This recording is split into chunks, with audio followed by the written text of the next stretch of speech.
One last question. You guys are doing many innovative things here in Vancouver. If there's one piece of advice you could share with communities, large or small, about how to better govern, better serve our citizens, what would that piece of advice be? Well, I'd say the answer to that is to be bold, to take the chances. Our time as elected officials is short, that we need to take the initiative and test new products and test new situations so that we can in turn impart that on our other jurisdictions across our province and across our country. You know, we have a federal election coming up this October, and we know that this election is going to be very, very important for local government. We're going to be working very hard for you at the FCM to make sure that we have the resources and the policies that support local governments, and I hope that all of you will join me. All of us, we have made a great progress in terms of really bringing FCM or municipal local governments to the table with the federal government. We need to continue that momentum. We are making a change in terms of their thinking about how municipality or local governments play a great part in the development of the country.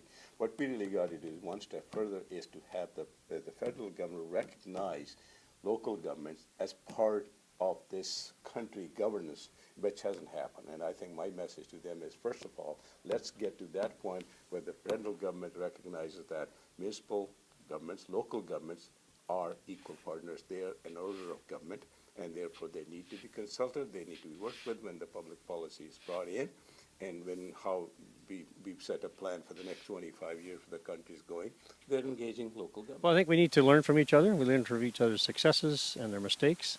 Hopefully we capitalize on the successes and we don't repeat the mistakes. But I think the biggest thing we do collectively is work together as local government to impress on senior levels of government why we need their assistance to make our communities good places to live, work, and play.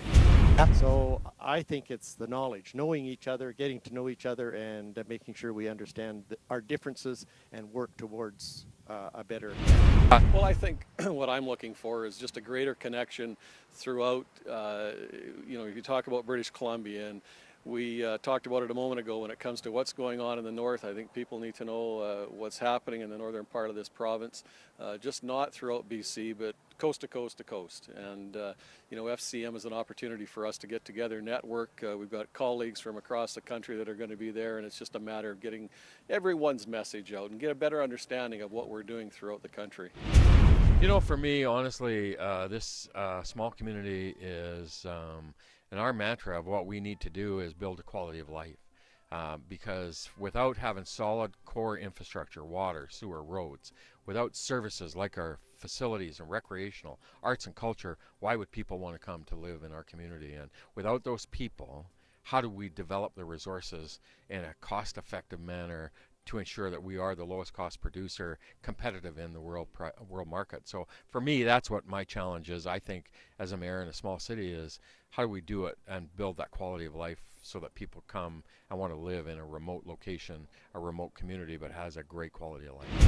You know what, I think the biggest thing, and I think where my success has been as far as being in Fort St. John, is the ability to speak your mind. Don't worry what somebody's going to think, whether you're right or you're wrong. If you're passionate and you're committed to it, do it 100%. If you're not, do it 100%. Wow, that's a big, there's a book on that.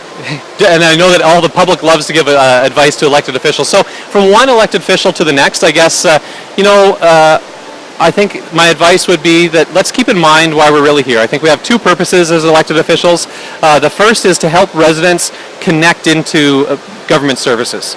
People are looking who to call to do something. And I don't think as an elected official it's my job to do that for them, to make that call, but it's my job to help them understand how the city works and who they can connect to. The second job I think we have as elected officials is to keep our eye on the big picture.